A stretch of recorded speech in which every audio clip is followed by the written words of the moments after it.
లలిత exchange Utsav పాత నగల అదే బరువుకి కొత్త నగలు తీసుకో నగల ప్రైస్ లో 20% ఆదా చేసుకోవచ్చు. శాసనసభ అధిపతిగా ఎన్నికైన మీకు హృదయపూర్వకంగా మా పార్టీ పక్షాన మా అందరి పక్షాన కూడా హృదయపూర్వకంగా మీకు అభినందనలు తెలియజేస్తూ మా పార్టీ అధ్యక్షులు పెద్దలు శ్రీ కేసీఆర్ గారు వారు దురదృష్టవశాత్తు వారికి కొంత గాయమయ్యి హాస్పిటల్లో ఉన్నప్పటికీ ఎప్పుడైతే ఈ ప్రతిపాదన శ్రీధర్ బాబు గారి ద్వారా మరి వారికి వచ్చిందో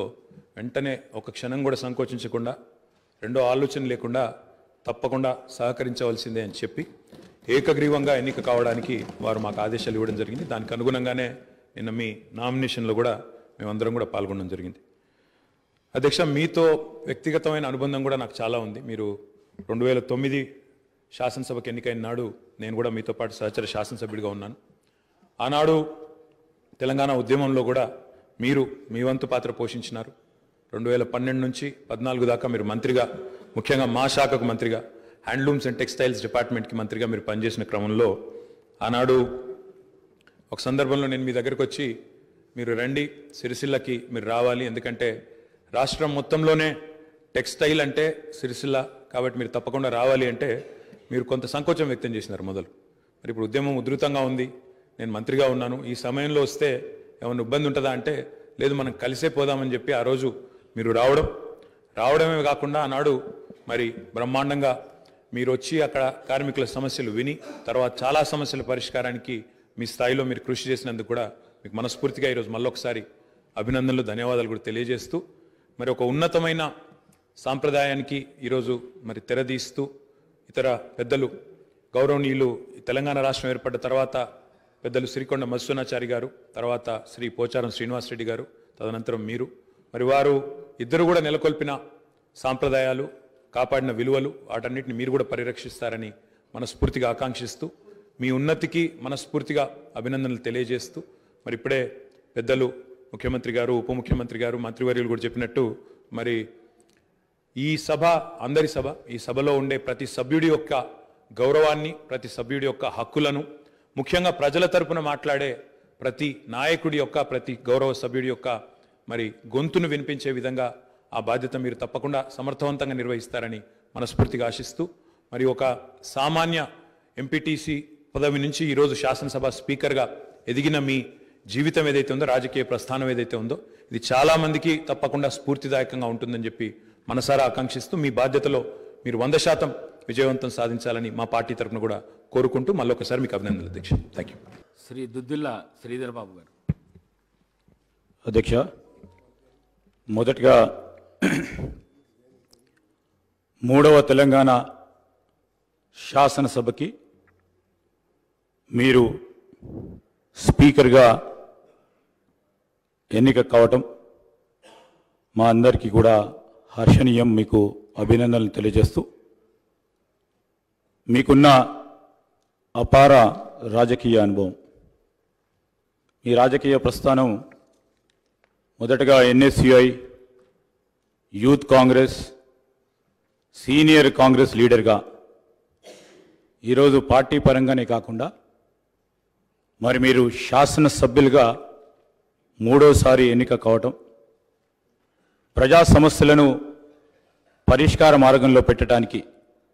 మీరు చూపెట్టిన చొరవ, మీరు తీసుకున్న అనేక ప్రోగ్రెసివ్ అడుగులు తప్పకుండా మరి ఐడియలిస్టిక్గా రాబోయే తరాలకు కూడా ఒక ఆదర్శనీయంగా ఉంటాయని, ఆ క్రమంలోనే మీరు మొదటగా ఎంపీటీసీగా, మండలాధ్యక్షులుగా, దాని తదుపరి శాసనసభ్యుడిగా, చైర్మన్గా, మరి ఆనాడు పెద్దలు దామోదర్ రాజనరసింహ గారు ఎస్సీ సబ్ ప్లాన్కి సంబంధించిన ఒక ప్రధానమైన విధానపరమైన నిర్ణయం దేశ చరిత్రలో నిలిచిపోయే ఆ నిర్ణయంలో ప్రధాన భాగస్వాములుగా మీరు నిలవటం, ఆ క్రమేణా మీరు ప్రజా జీవితంలో ప్రజా సంక్షేమము, అదేవిధంగా ప్రజలకు దగ్గరగా ఉండాలని, ఓడినా నేను మీకున్నానని ఒక ధైర్యాన్ని ఇచ్చి ముందుకు నడిపిన వైనాన్ని ఈరోజు గుర్తు తెచ్చుకుంటూ మరి మీరు మంత్రిగా హ్యాండ్లూమ్స్ అండ్ టెక్స్టైల్స్కి సంబంధించి ఉమ్మడి ఆంధ్రప్రదేశ్ రాష్ట్రంలోనే ఆనాడు ఎయిర్పోర్ట్స్లో కానీ రైల్వే స్టేషన్స్లో కానీ కాలేజీలో కానీ బస్ స్టాండ్స్లో కానీ మీరు హ్యాండ్లూమ్స్ను ఎంకరేజ్ చేయాలని ప్రోత్సాహం చేయాలని స్టాల్స్ పెట్టడం, ఆ క్రమంలో హ్యాండ్లూమ్స్ అండ్ టెక్స్టైల్స్కి సంబంధించిన వారన్నిటిని కూడా ఆదుకోవాలనే మీ ప్రధానమైన ఉద్దేశాన్ని ఈ సందర్భంలో మరి జ్ఞప్తికి తీసుకొస్తూ రాబోయే కాలంలో కూడా మరి ఇప్పటి వరకు కూడా ఒక మంచి సాంప్రదాయాన్ని 3వ శాసనసభకు సంబంధించి తెలంగాణ శాసనసభకు సంబంధించి ఒక మంచి సాంప్రదాయాన్ని ఏర్పాటు చేయాలని సభానాయకులు మరి ముఖ్యమంత్రి గారు ప్రతిపాదించిన మీ అభ్యర్థిత్వాన్ని మేము కోరగానే టీఆర్ఎస్ పార్టీ వారు కానీ, అదేవిధంగా ఎంఐఎం పార్టీ వారు కానీ, అదేవిధంగా ఈరోజు బీజేపీ పార్టీ వారు కానీ మేము ఒక మంచి సాంప్రదాయాన్ని నెలకొల్పుదాం. మన రాష్ట్రాన్ని ఒక ఆదర్శనీయమైన రాష్ట్రంగా శాసనసభ వ్యవహారాలకు సంబంధించి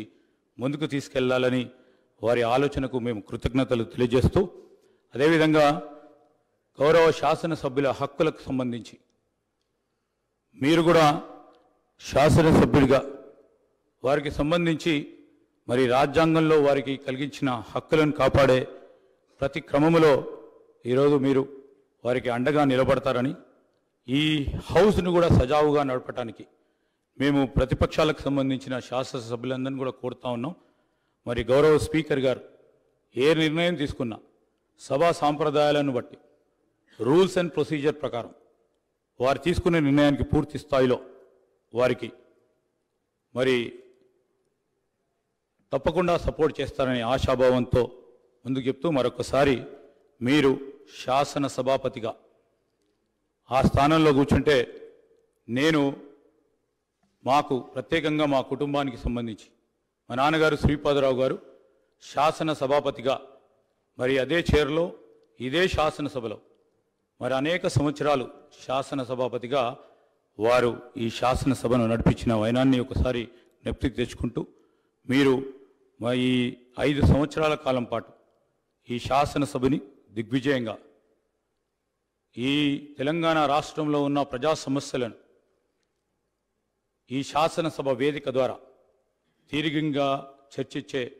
ఆలోచన చేస్తూ ఉన్న మా ప్రభుత్వానికి సంబంధించి మీరు తప్పకుండా మీరు దిశని ఇవ్వాలని కోరుకుంటూ మరొకసారి మీకు అభినందన తెలియజేస్తూ సెలవు తీసుకుంటాను. మీరు కూడా శాసనసభ్యుడిగా వారికి సంబంధించి మరి రాజ్యాంగంలో వారికి కలిగించిన హక్కులను కాపాడే ప్రతి క్రమంలో ఈరోజు మీరు వారికి అండగా నిలబడతారని, ఈ హౌస్ను కూడా సజావుగా నడపడానికి